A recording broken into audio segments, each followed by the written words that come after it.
Hello mommies, dahil Christmas season na naman, magluluto naman tayo ng mga dessert. Hindi mawawala sa atin ang panghimaga. Kaya ito, maghahanda tayo ng buko pandan gulaman. Maglagay ng 5 cups na tubig sa kaserol, pakuluan at ilagay ang buko pandan na gulaman. At kung kumulo na siya, pwede mo na siyang ilagay sa flat or rectangular na container.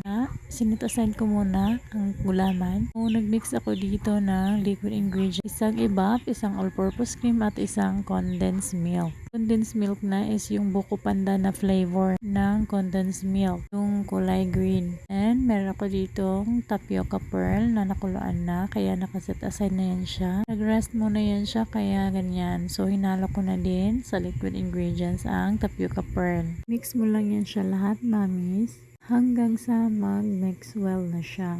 Tsaka mo naman ilagay ang gulaman na ginawa natin kanina at tsaka lagyan ng cheese para naman mas creamy. Dito is hindi ko dinamihan yung all-purpose cream kasi gusto ko yung parang pangtulak. Gusto ko na drinks lang siya, hindi yung pang salad. Kaya ganyan yung mixture. Pwede na naman siyang gawing salad talaga na malapot. Pero ako gusto ko lang ng ganyan na mixture. Nasa sa inyo pa rin yun mga mamshis kung ano yung mixture na gusto nyong ma-outcome. So ito na yung finished product natin. Sana nagustuhan nyo. Sana nakatulong. Salamat. Bye!